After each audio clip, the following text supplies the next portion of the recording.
하나님께 주신 말씀 히브리서 10장 1절에서 18절까지 말씀을 우리 함께 교독하겠습니다. 율법은 장차올 좋은 것들의 그림자일 뿐이요 실체가 아니므로 해마다 반복해서 드리는 똑같은 희생제사로서는 하나님께로 나오는 사람들을 완전하게 할 수 없습니다.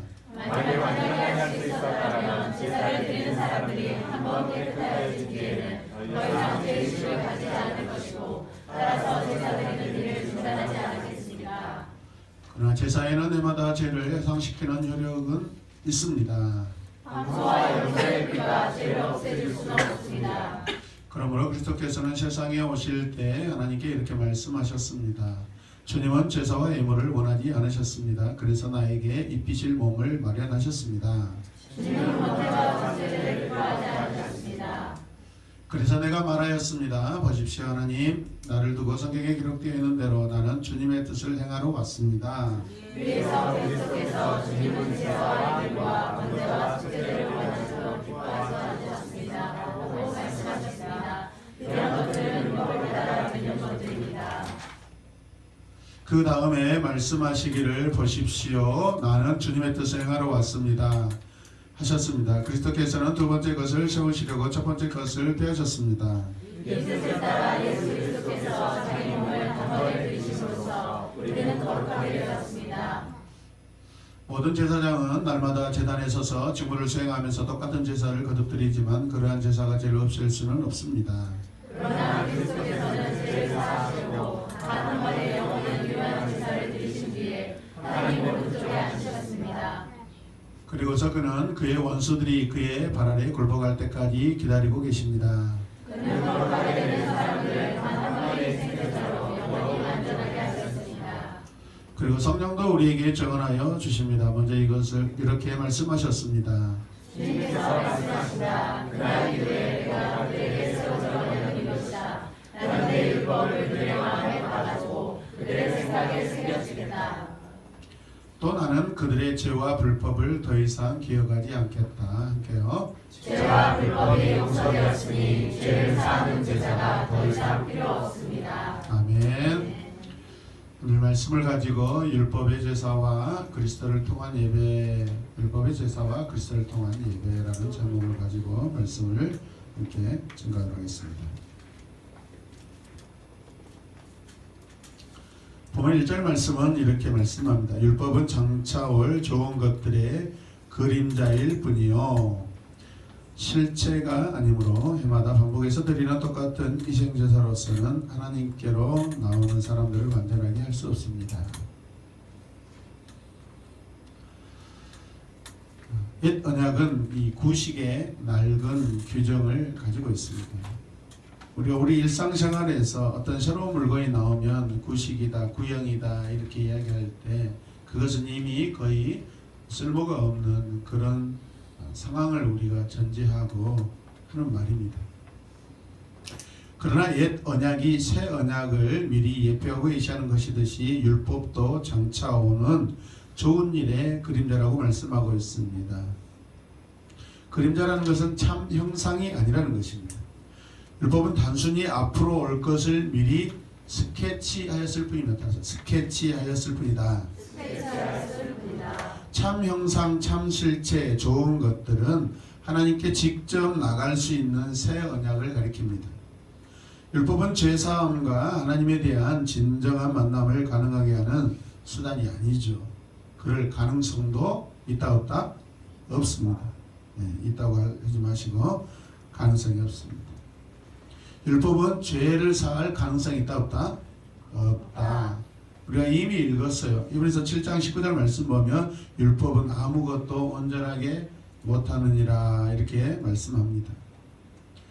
함께 우리 고백합시다. 율법은 그림자다. 율법은 그림자다. 예, 그림자라는 단어는 화가가 그림을 최종적으로 완성하기 전에 미리 예비 단계로 스케치하거나 윤곽을 그리듯이 율법은 후에 완성될 이 작품의 내용을 미리 스케치한 것입니다.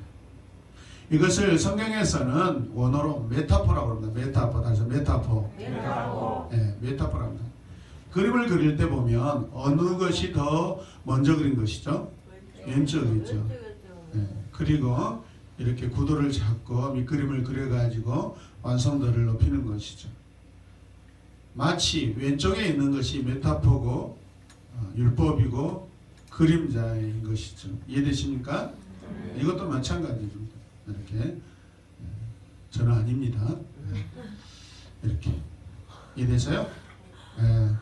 갈수록 날씬해지고 있어요. 이게 무슨 그림이에요? 맨 왼쪽이 오히려 둥그렇게 그릴 줄 알았는데 오히려 구도를 그리고 나서 지워가면서 더 원형에 맞는 그림을 그려가는 것이죠. 이해되십니까? 네.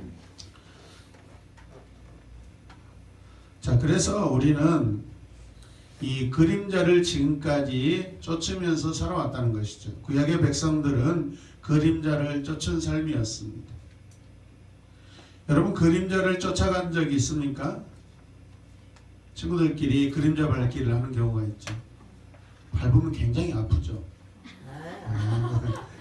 그렇지 않죠. 왜? 실체가 아니기 때문에 그렇습니다. 율법이 그림자에 불과하다면 실체는 그러면 우리는 어떻게 발견할 수 있는가? 어떤 남자들은 만날 수 없는 여성과 사랑에 빠집니다. 어떤 여자들은 어떤 남자와 이루어질 수 없는 환상적인 결혼 생활을 꿈꿉니다. 꿈깨! 저는 초등학교 때 인기 탤런트 이경진 씨를 무척이나 사모하고 좋아했습니다. 그녀를 생각하면 얼마나 가슴이 설레고 잠도 안 오고. 그런데 그녀를 만날 수는 없었습니다. 이경진 씨 사진을 넣으려다가 제가 참았어요. 아셔요? 그 아름다운 여인을? 탤런트 이경진 씨. 모르시군요. 궁금하면 500원. 영적인 굶주림을 만족시키기 위해 사람들은 상당한 선행도 하고 종교적인 명상이나 혹은 온갖 종류의 경건한 삶 같은 것을 마치 그림자를 쫓듯이 그렇게 살아갑니다. 그러나 이 모든 것은 실체를 빗나가는 허망한 노력일 뿐입니다. 이해되십니까? 제 앞에 앉아있는 계신 분들 중에서도 지금 마치 인생의 실체를 붙잡지 못하고 그림자를 쫓고 다니는 그런 모습의 믿음의 삶을 사는 분들이 제 눈앞에 보일랑 말랑 이슬동 말동합니다. 실체를 쫓아야 됩니다. 할렐루야. 여러분의 영혼을 만족시키기 위해 살아계신 그리스도께 의지하십시오. 그분께 지고지순한 충성을 바치고 매일의 필요에 대해 그분을 의지하며 삶의 모든 부분에 대해 그리스도를 완전히 신뢰하십시오. 그것이 유일한 실제적인 우리 인생에 살아가는 방법입니다. 아멘이죠? 본문 2절에서는 이렇게 우리에게 말씀합니다. 만일 완전하게 할 수 있었더라면 제사를 드린 사람들이 한번 깨끗해진 뒤에는 더 이상 죄의식을 가지지 않을 것이고 따라서 제사 드리는 일을 중단하지 않겠습니까? 중단했지 않겠어요? 이미 중단해야죠. 그렇게 됐었다면. 희생제사로 사람들이 완전하게 되었다면 희생제사 드리는 일이 이미 그쳤을 것입니까? 이해되십니까? 희생제사로 사람들이 완전하게 되었다면 사람들은 단번에 정결케 되었을 것입니다. 그랬더라면 죄의식이 사라졌을 것이기 때문이죠. 다시 죄를 깨닫는 죄책감도 가질 필요도 없었을 것이에요. 그러나 끝없이 되풀이되는 희생제사는 본질적으로 예배자들을 정결케 하는 죄의식을 제거하며 하나님과의 친밀한 관계를 열어주는 데 무능하고 무력하다는 것이 할렐루야. 그러므로 그리스도의 희생으로 오직 이 일은 가능하게 됐다는 것을 믿으시길 바랍니다. 아멘. 같이 읽읍시다. 시작.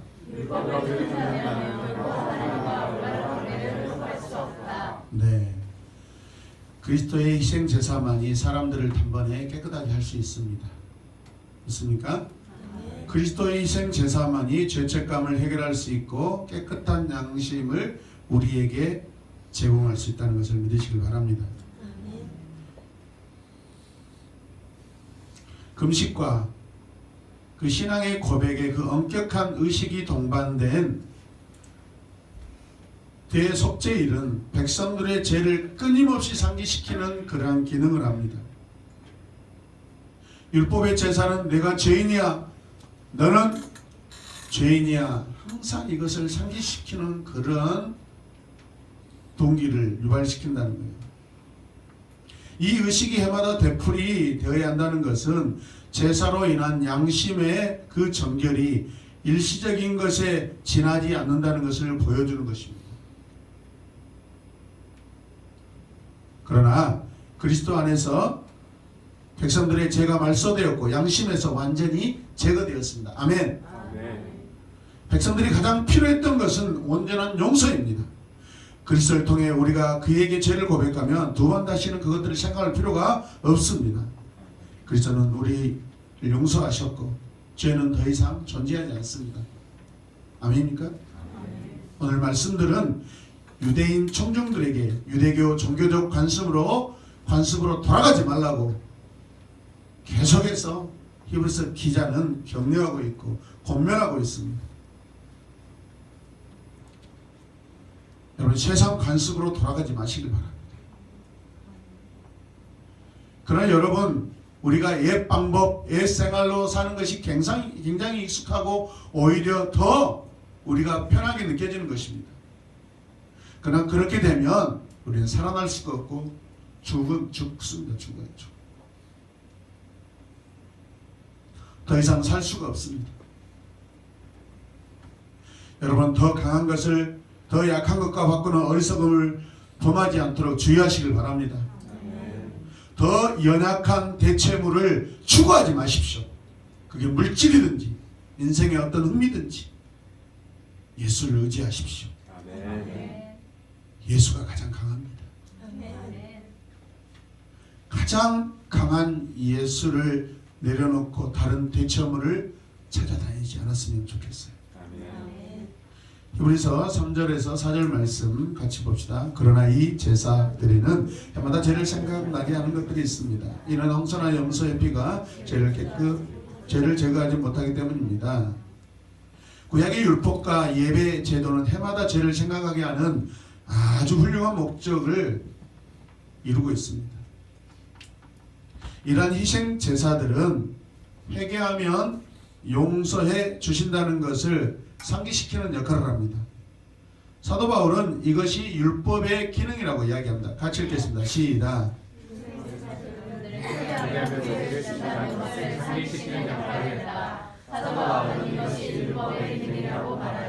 율법의 기능이 무엇이냐면 계속해서 우리가 죄인이고 죄가 무엇인지 자꾸 우리의 양심을 찌르는 거예요. 양심의 법에 노크를 합니다. 로마서 7장 7절 말씀에서 사도 바울은 이렇게 말씀합니다. 율법으로 말미암지 않고는 내가 죄를 알지 못하였으니. 근데 사람들은 불필요한 자극제들을 굉장히 가까이 합니다. 여러분은 무엇을 가장 기억하고 싶으세요? 여러분, 집의 냉장고에 여러분 그 문에 가장 잘 보이는 곳이에요. 어떤 것을 붙여놨고 어떤 것을 여러분 기록해 놨습니까? BBQ 뚜껑입니까?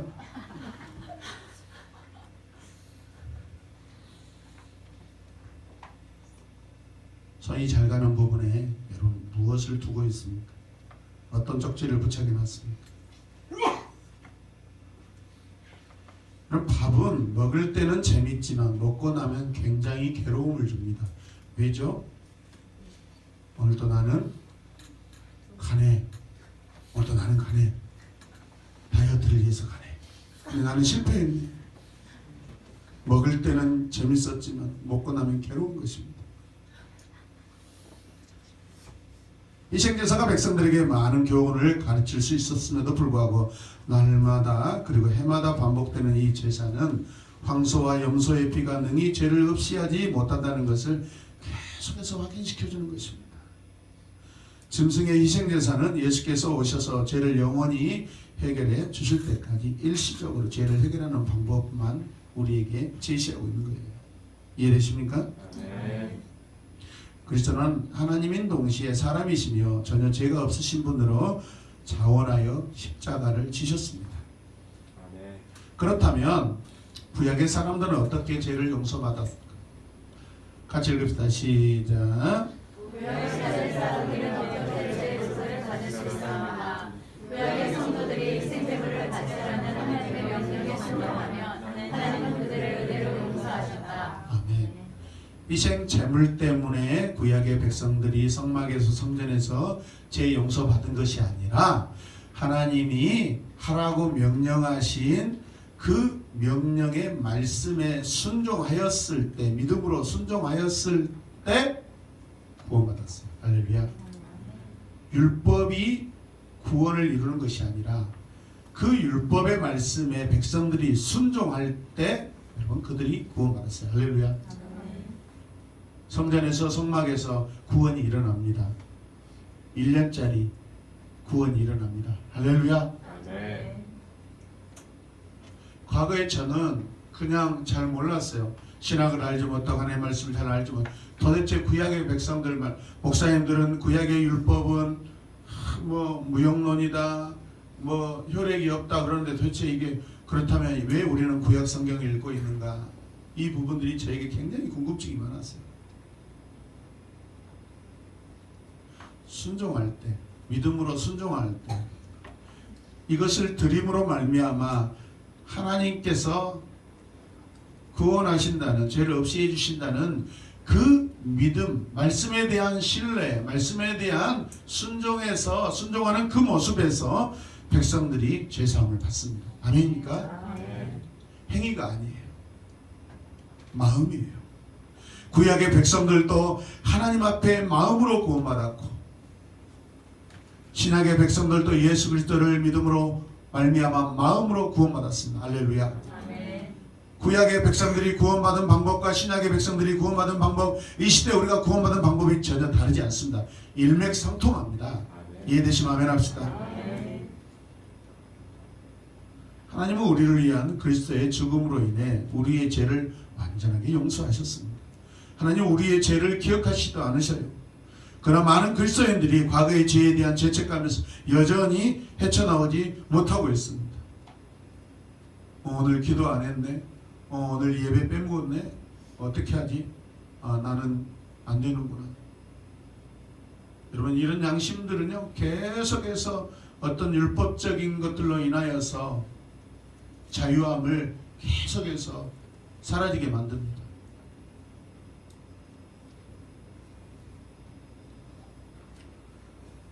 양심의 법에서 자유함을 얻으시기 바랍니다. 네. 그렇게 하기 위해서는 진정한 회개가 필요하고 결단이 필요합니다. 아멘입니까?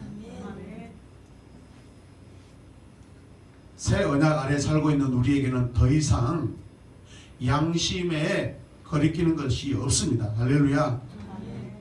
히브리서 10장 5절에서 7절 말씀 같이 보겠습니다. 그러므로 그리스도께서 세상에 오시면서 이렇게 말씀하셨습니다. 주께서는 재물과 헌물을 원하지 않으시고 오히려 나를 위해 한 몸을 예비하셨습니다. 주께서는 언제와 죄를 기뻐하지 않으셨습니다. 그래서 내가 말했습니다. 보십시오 하나님, 저에 대해 두루마리 책에 기록된 대로 제가 주의 뜻을 행하러 왔습니다. 아멘. 지난 시간에 이 재물과 헌물이라는 것은 관용구예요. 관용구. 관용구라는 것은 어떤 짧은 글로 말미암아 전체를 우리에게 대변하는, 마치 대변인 것 같은 거예요. 대통령이 어떤 자리에 자기 뜻을 발표하고 싶을 때 대통령이 나오지 않고 비서실장이나 또 누가 나오죠? 대변인이 나와서 대통령의 뜻을 전달하죠. 그럼 그 사람이 나와서 하는 말은 대통령의 뜻이에요. 할렐루야. 그러니까 재물과 헌물이라는 것은 모든 구약의 율법을 총칭하는 거예요. 이해되십니까? 그리스도는 백성들을 옛 언약 아래 버려두지 않으십니다.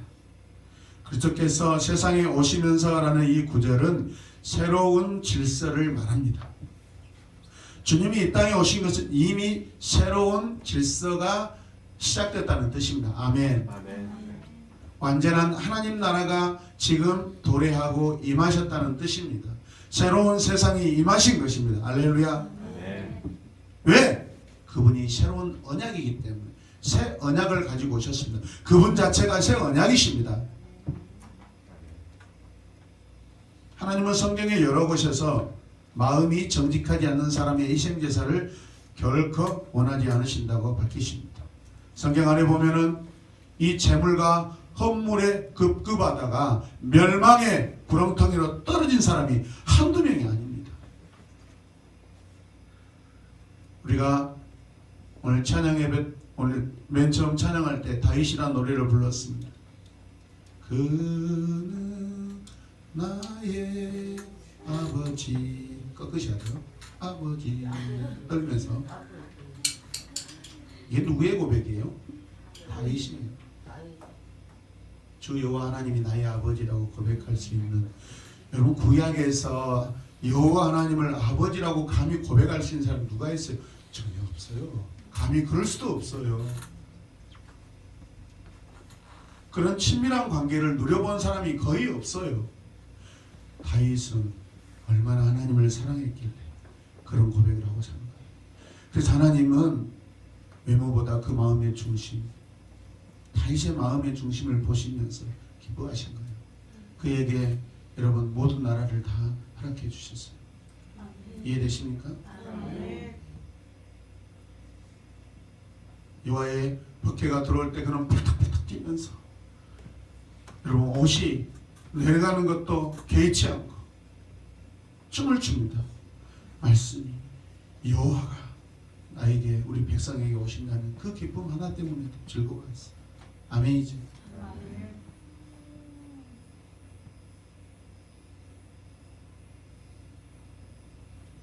자기에게 맡겨진 그 양들, 사자와 곰들이 잡아먹을 때, 물고 갈 때 그는 쫓아가서 사자의 입을 찢고 곰의 입을 찢어서 그 입속에 들어있는 그 어린 양들을 꺼냈어요.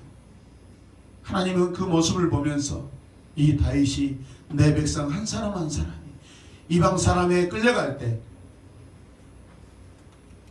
내 마음으로 그 어린 백성들을 다 책임지겠다는 그 마음을 보셨어요. 할렐루야. 여러분 어렸을 때부터 지금부터 우리 신앙생활이 올바르게 하셔야 됩니다. 얼마 후에 나 그때 가서는 내가 죽기 전에는 제대로 믿지, 택도 없는 소리입니다. 헛소리 하지 마십시오. 지금 하지 못하면 절대 못합니다. 할렐루야. 저는 불신 가정에서 태어나서 내가 타협하면 타협할수록 내 믿음은 무너진다는 것을 이미 몇 차례 경험해 봤기 때문에 저는 결단할 수밖에 없는 삶을 살았습니다. 할렐루야.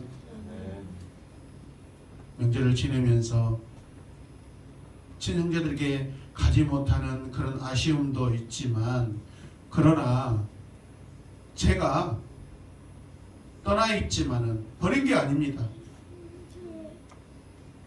아름다운 하나님의 타이밍을 기다리고 있는 것입니다. 할렐루야. 인간은 교만하고 인간은 폐악해서 절대 순종하지 않습니다. 내 인생에 연약함이 오면은 여러분 그때서야 무릎을 꿇고 눈물을 흘리는 것이 인간이에요. 병실에 누워있을 때, 죽어갈 때 저는 찾아가고 싶어요. 이 자리에 앉은 여러분도 동행합니다. 이 건강이 여러분 항상 지속될 것이라고 우리는 착각 속에 살아가고 있어요. 우리는 죽음을 준비하면서 살아야 됩니다. 아멘입니까? 마지막을 생각하며 가는 사람들은요, 그 끝이 아름답습니다. 아멘입니까?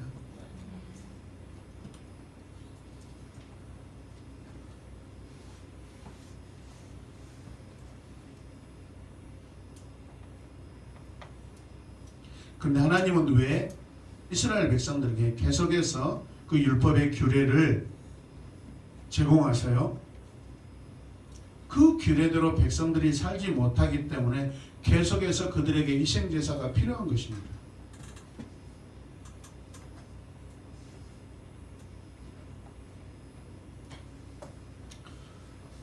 하나님은 성경에서 종종 자신이 의식적인 것이나 위선으로 드리는 예물과 희생제물을 원하지 않으신다고 밝히십니다. 하나님은 바보가 아니셔요. 아무리 살찐 제물을 드린다 할지라도 그 안에 제물을 바친 이에 마음이 동반되지 않으면 하나님은요 받으시지 않아요.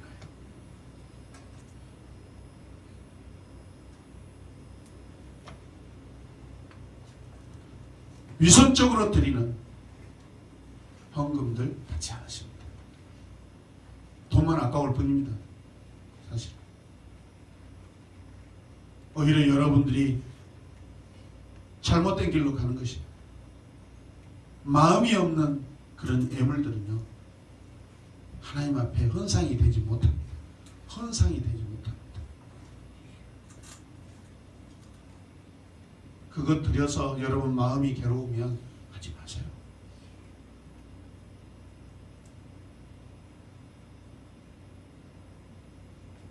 아무것도 안 드리고 차라리 내 마음이 가난하고 안타깝고 상한 심령으로 주님 내가 드릴 것이 없습니다. 그런 마음으로 마음을 드리십시오. 할렐루야.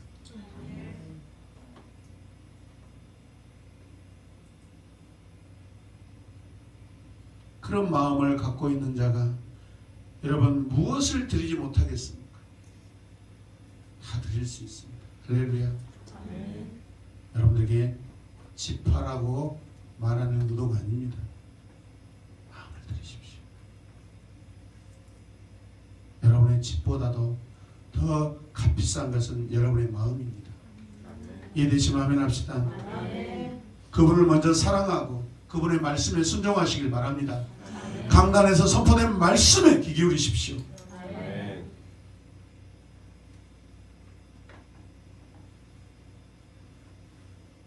출애굽 이후에 민수기는 광야 학교예요. 다른 말로 하면 과목이 이 광야 학교에 여러분 반드시 통과해야 될 과목들이 있는데 필수 과목인데 그게 무엇이냐면 순종이라는 과목이에요. 인내라는 과목이에요.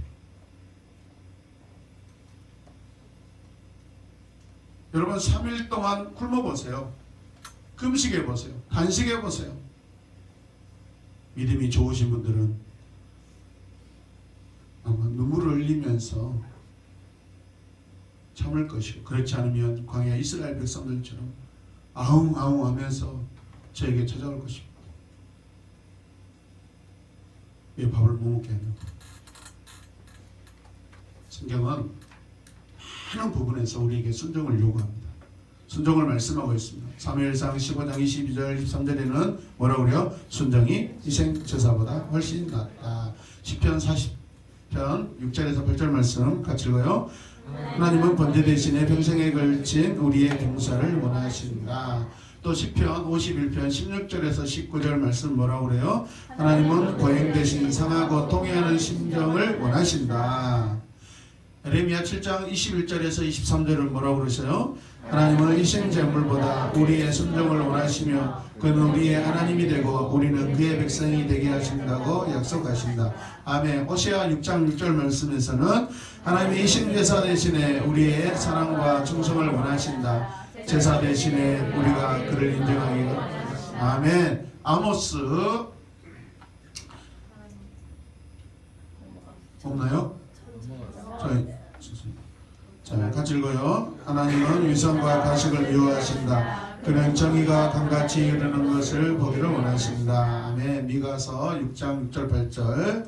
하나님은 재물에 만족하지 않으신다. 그는 우리가 공정하고 공평하며 아멘. 그리고 그와 겸손에 동의하기를 원하신다. 아멘. 마태복음 9장 13절 시작. 하나님은 희생제사 대신에 우리가 긍휼을 베풀기를 원하신다. 아멘. 오늘 주일학교 설교 중에 세례요한이 와서 선포하는 말씀들이 있어요. 그럼 우리가 어떻게 해야 됩니까? 가난한 자들에게 어떻게 할 것인가? 구인들 너희들 어떻게 할 것인가? 세금을 걷는 세리들 어떻게 할 것인가? 그게 하나님 나라의 백성들의 삶의 모습들이에요. 할렐루야. 구약의 핵심적으로 나타나는 교훈은 하나님이 순종과 올바른 마음을 원하신다는 거예요. 우리가 하나님을 기쁘시게 해드리는 것이 새롭고 살아있는 그런 방법입니다.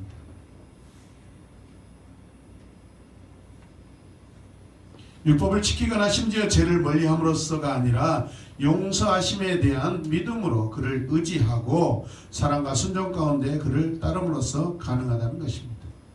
제사장들이 각을 뜨고 껍질을 벗기고 내장을 갖다 버리고 태울 때 내가 이거 태워서 내 제사를 내 죄가 사라진다, 그건 죽음이에요. 이렇게 했을 때 하나님께서 나를 불쌍히 여기신다.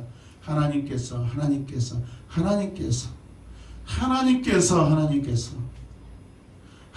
들어가야 구원받습니다. 아멘입니까? 그리스도는 기꺼이 하나님께 순종하셨습니다. 이것이 하나님이 자기 백성들에게 원하시는 태도입니다. 희생제사가 행위 구원이라면 그리스도는 하나님의 뜻을 따랐고 그에게 순종했으며 완전한 순종에 완전한 희생제사를 드리셨습니다. 아멘입니까? 아멘.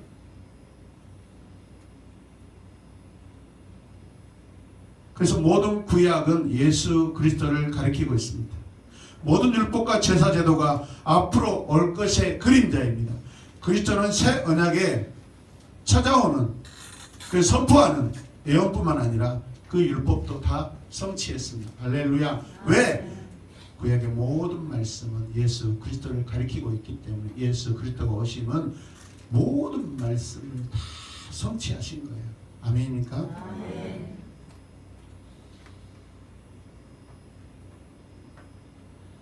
예수님의 첫 번째 우선순위는 하나님의 뜻을 행하는 것이었습니다.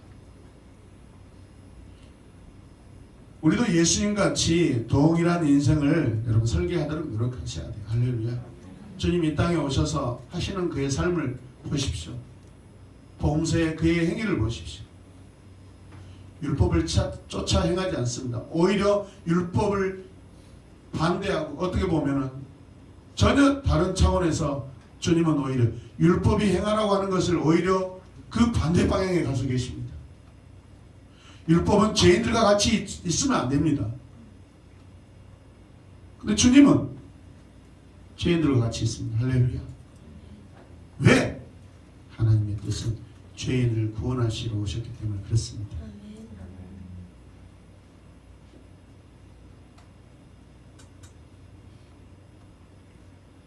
성숙한 믿음의 사람들에게 하나님의 뜻이 어떻게 이루어지는지 여러분이 모르시다면 믿음의 선배들, 설령 내 아내가 내 아내일지라도 내 자녀일지라도 그가 하나님의 말씀에 신실하고 믿음에 신실하다면 물어보셔야 돼요. 할렐루야. 부족해 보이지만은 소그룹의 리더이면은 그 리더로서 하나님 주신 책임과 영적인 그런 리더십이 있어요. 할렐루야. 물어보셔야 돼요. 다른 리더에게 물어보지 마시고 자기가 속한 여러분 팀의 소그룹 리더에게 물어보셔야 돼요. 할렐루야.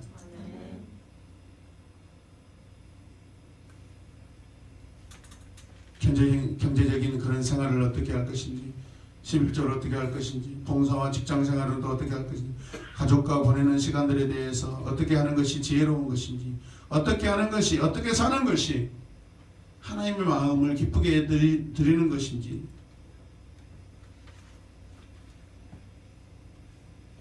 성경 공부, 양육과 훈련 이런 부분에 대해서 여러분 의논하시고 조언을 들으시길 바랍니다.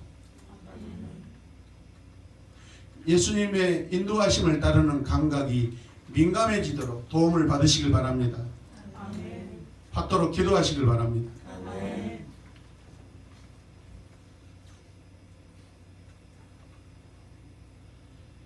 여러분 이단들을 조사해 보면요 굉장히 많은 대학교 교수들, 학교 교사들이 빠져 있습니다.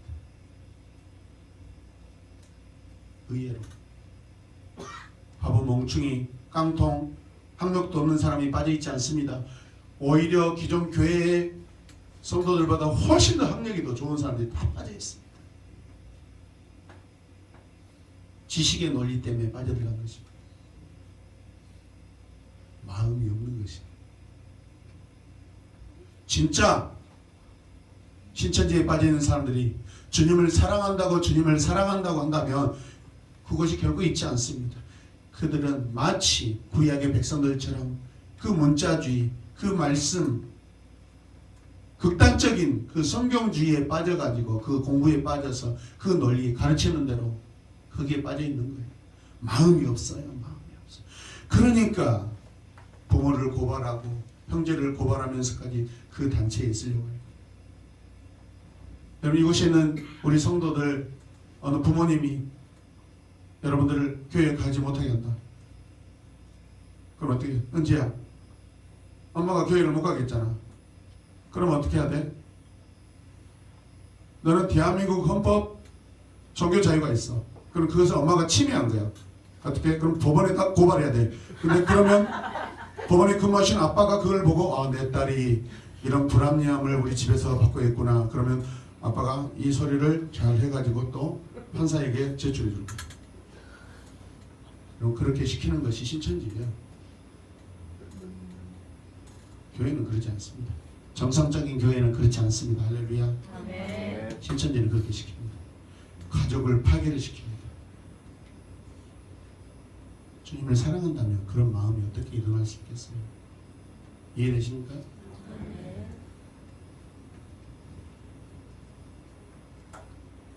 히브리서 말씀 보십시오. 앞에서 주께서는 재물과 헌물과 번제와 속죄제를 원하지도 않으시고 기뻐하시도 않으십니다. 그런데 그것들은 율법을 따라 드리는 것들입니다 라고 말씀하실 때 그는 보십시오. 내가 주의 뜻을 행하러 왔습니다. 내가 하나님의 뜻을 행하러 왔습니다. 덧붙이셨습니다. 예수 그리스도께서 첫 번째 것은 폐기하신 것은 두 번째 것을 뭐하기 위함이다? 세우시기 위함이다. 옛 언약과 새 언약의 대조를 부각시키는 말씀이에요. 하나님은 결코 구약의 희생제사를 기뻐하지 않으십니다. 원하지도 않으십니다. 행위를 말하는 거예요. 그 안에 담긴 하나님의 순종에 대한 것을 말한 게 아니에요. 희생제사라고 했을 때 그 행위를 말하는 것이에요. 아멘입니까? 구약의 율법에 의하면 이스라엘은 5가지 제사를 반드시 드려야 합니다.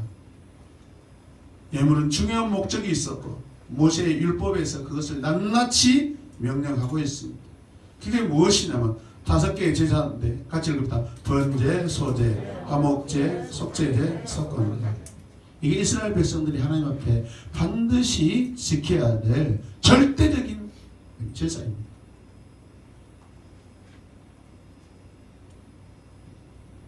하나님은 그리스도를 통해 새로운 길과 새로운 언약을 준비해 두셨습니다. 시편 40편 7절에서 8절 말씀을 히브리서 기자는 인용해 온 거예요. 것이옵소서 내가 하나님의 뜻을 행하러 왔나이다. 같이 읽어요. 시작. 것이옵소서 내가 하나님의 뜻을 행하러 왔나이다. 시편 40편은요 메시아 시편이에요. 메시아 시편. 시편 40편을 읽으면 메시아가 어떤 인물인가, 어떤 일을 행할 것인가, 어떤 사역을 할 것인가를 시편 40편은 낱낱이 기록하고 있어요. 메시아 시편이에요.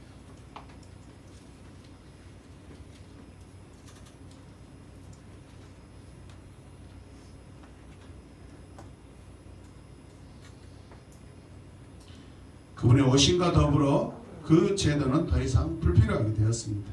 이해되십니까? 이스라엘 백성들이 하나님께 드렸던 핵심적인 제사들이에요. 5제사 7절기 따라서 5제사 7절기. 유대인들은 자신들의 죄를 용서받고 하나님과의 관계를 회복하기 위해 이러한 제사를 드렸어요. 예수 그리스도의 죽음으로 우리의 죄가 완전히 용서함을 받았고 하나님과 관계가 회복되었습니다. 우리는 5제사 7절기를 지킴으로써 우리가 구원받는 것이 아닙니다. 10절 말씀 보십시다. 시작. 이러한 뜻 가운데 예수 그리스도께서 단번에 자기 몸을 들이심으로 우리가 거룩하게 되었습니다. 우리가 거룩하게 되었습니다. 내가 주의 뜻 행하기를 즐거워합니다. 주님의 마음이에요. 주님의 마음. 내가 여호와의 뜻 행하기를 즐거워합니다. 그 뜻을 즐거워한대요. 그러니까 행함이 아니라 마음이죠. 할렐루야. 주님도 하나님께 마음을 다 드린 거예요.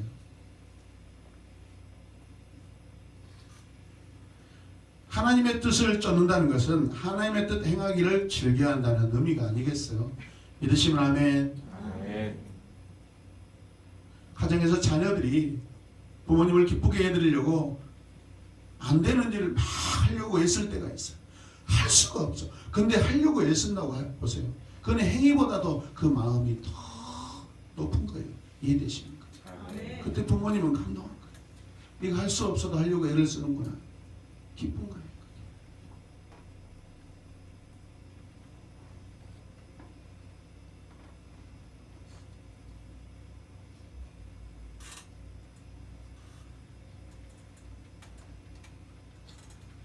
이러한 일이 일어나게 하신 이가 누구입니까? 여러분의 미래가 어디로 향하고 있는지 혼란스러울 때 그리스도께서 어떻게 순종하셨는지를 묵상하십시오. 주님은 보십시오. 내가 하나님의 뜻을 행하러 왔나이다. 아멘.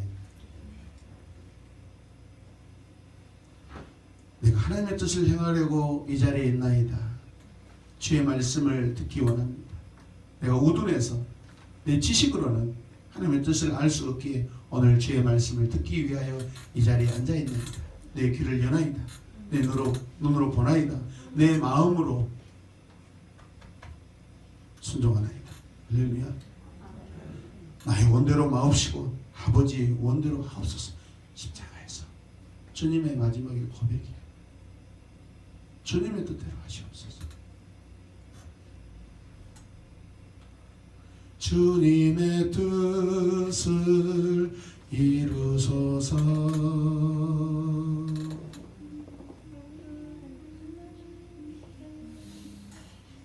진흙과 같은 날 빚으사 주님의 형상 만드소서. 아멘.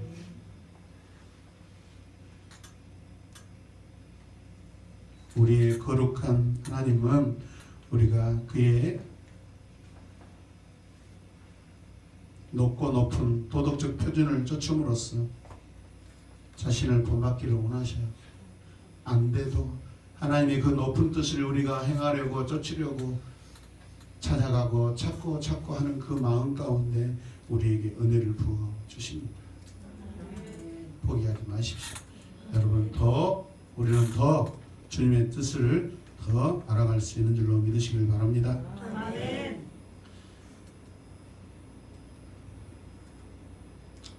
우리가 어떻게 그러면 거룩함을 입을 수 있는가? 자, 말씀 읽겠습니다. 시작. 모든 제사장은 날마다 서서 섬기며 반복해 똑같은 제사를 드립니다. 그러나 그것들은 결코 죄를 제거할 수 없습니다. 그러나 그리스도께서는 죄에 대해 단번에 영원한 제사를 드리시고 하나님 우편에 계십니다. 아멘.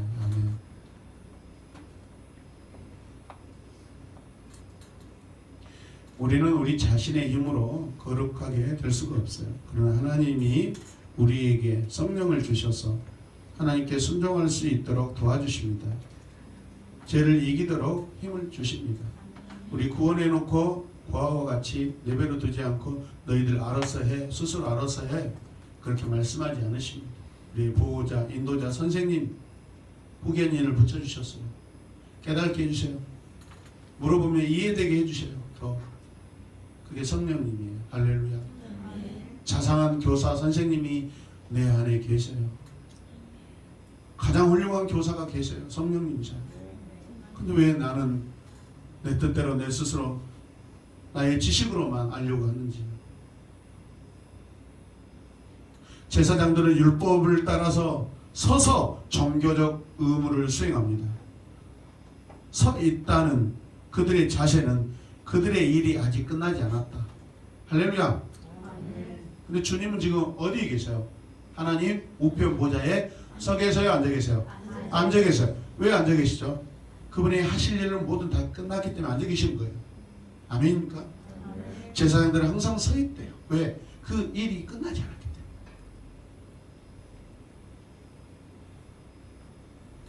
하나님께서 6일의 모든 창조 역사를 마치시고 안식하셨듯이 주님도 모든 구속의 역사를 다 완성하시고 지금 안식하고 계세요. 할렐루야. 더 이상 뭘 수정하고 할 필요가 없어요. 그분을 믿는 자마다 다 영생을 얻는 모든 안식의 완전한 법칙을 다 이뤄 놓으시고 그분은 안식하고 계세요. 할렐루야. 앉아 계세요. 끝났다는 뜻이에요. 같이 읽겠습니다. 시작. 그리스도는 지금 하나님 우편에 앉아 계십니다. 그의 희생이 죄를 해결하기에 완전한 제사였기 때문에 그렇습니다. 아멘. 제사장들은 그들의 임무가 결코 완성되지 않았기 때문에 계속 서 있는 거예요.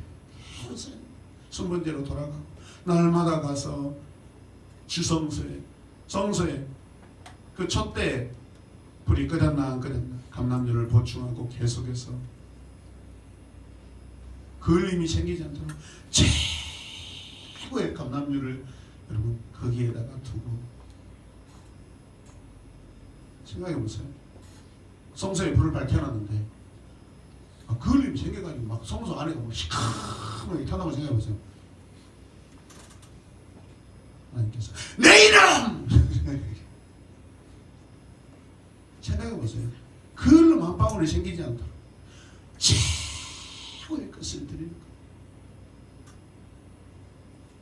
그들이 준비하는 마음, 그 기름을 준비하는 마음, 깨어있는 다섯 처녀처럼 준비하는 그 마음에 성령이 기름 부어주시는 거예요. 할렐루야.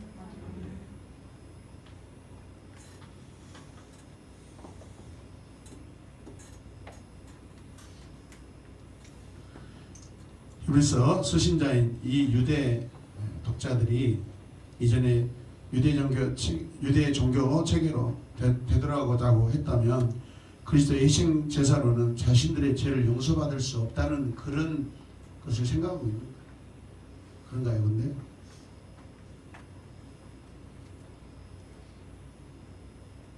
선행을 통해 구원을 얻으려고 하는 그런 제도를 스스로 받아들이고 수용하는 모든 행위는 그리스도의 죽음의 의미를 거부하고 성령의 사역을 거부하는 행위예요. 주님을 배신하는 것입니다. 하지만 하나님과 사랑의 관계가 설정되면 자발적인 순종과 자발적인 봉사, 자발적인 예배, 자발적인 헌상이 일어난 줄로 믿으시길 바랍니다. 할렐루야.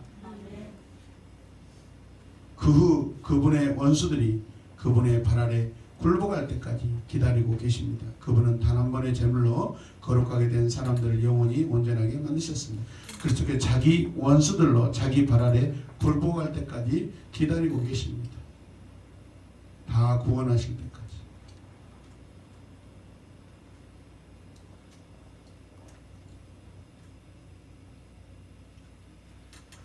그렇다면 우리가 거룩하게 되었다면 어떻게 계속 죄를 범할 수 있겠습니까? 그리스도는 죽음과 부활을 통해 하나님이 보시기에 단번에 성도들을 거룩하게 하셨어요. 동시에 여기 지상에서 날마다 믿음의 순례자의 길을 걷는 그 동안에도 우리들을 또 믿음의 자녀들을 거룩하게 해주십니다. 점진적으로 깨끗하게 해주시고 특별히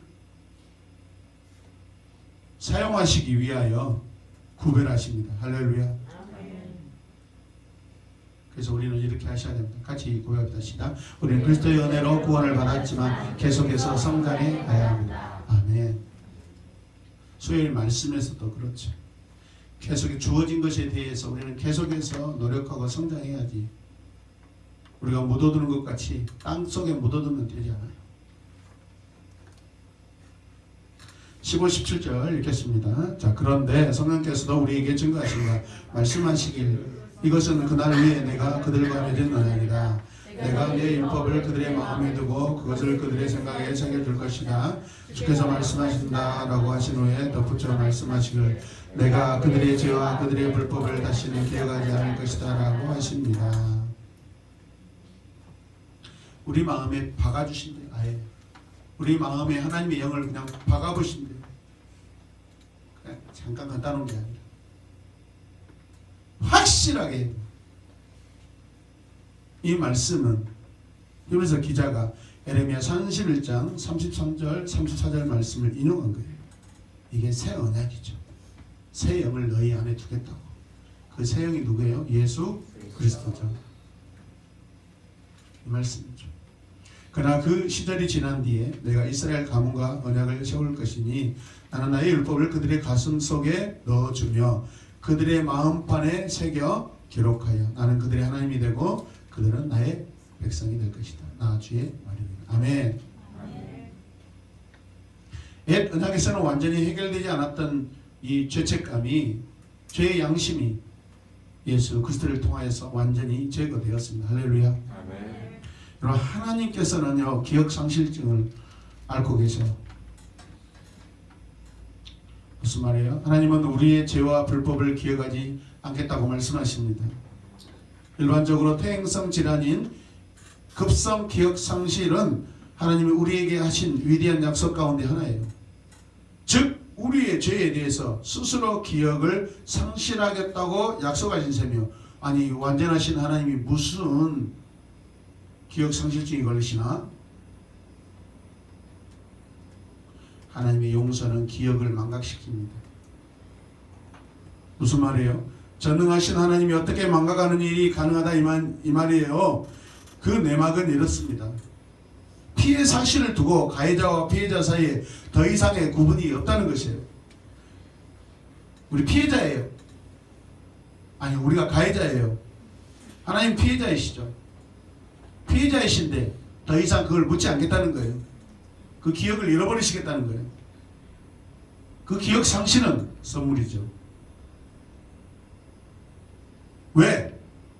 하나님이 영원히 기억도 하시지만 하나님이 기억하지 않겠다는 것은 영원히 기억 안 하시겠다는 거예요. 영원히 기억 안 하시겠다는 거예요. 얼마나 놀라운 은혜입니까? 믿습니까?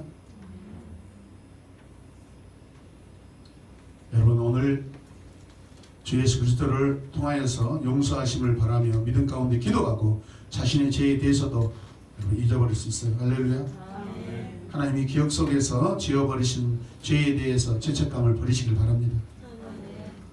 마지막 말씀입니다. 시작. 이와 같이 죄와 불법이 용서된 곳에서는 더 이상 죄를 위한 헌물이 필요 없습니다. 필요 없습니다. 아멘. 우리는 하나님이 우리의 죄를 더 이상 기억하지 아니하실 것이라는 강력한 그 진술을 오늘 우리가 말씀을 통해서 확인했습니다. 그리스도의 용서는 완전하기 때문에 과거의 죄를 반복적으로 고백할 필요가 더 이상 전혀 없습니다. 우리는 성도로서 우리가 고백하고 버린 죄가 용서함을 받았고 망각되었음을 확신하시길 바랍니다. 하나님은 사람들을 자신에게로 용서하기 위한 희생자사를 더 필요한 것을 받아들이시지 않으셔요.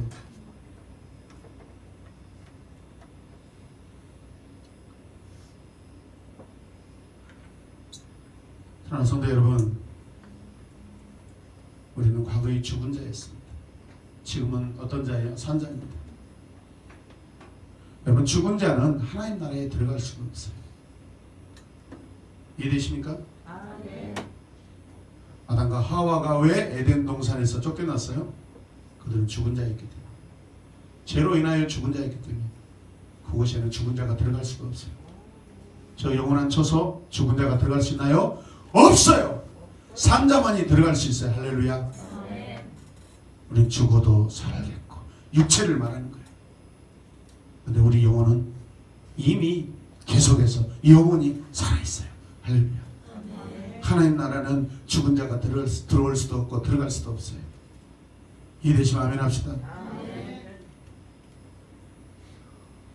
하나님 나라는 산자들의 나라예요. 우리를 예수의 피로 살리신 그 하나님의 사랑에 감사하십시다. 할렐루야.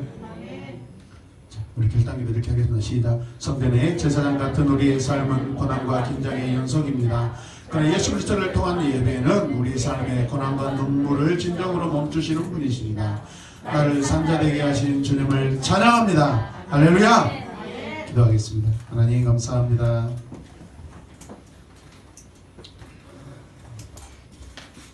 행위로는 성소에서 성전에서 매일마다 믿음마다 드려지는 것이 어쩌면 정성스럽고 어쩌면 부지런하고 어떻게 보면 인간적으로 세상적으로 보면 화려하고 아름답지만 그래서 예수께서 이 땅에 오셔서 우리에게 보여주신 그분의 삶은 비교할 수 없이 초라하고 안타깝지만 하나님은 마음을 보신 줄로 믿습니다. 가난한 자의 마음을 보시고 애통하는 자의 마음을 보시고 순종하는 자의 마음을 보시고 구원하신 줄로 믿습니다. 내 마음이 오늘 거룩한 하나님의 성소 앞에 있게 하여 주시옵소서. 주님, 우리를 천사보다도 더 귀한 하나님의 자녀되게 하심을 감사합니다.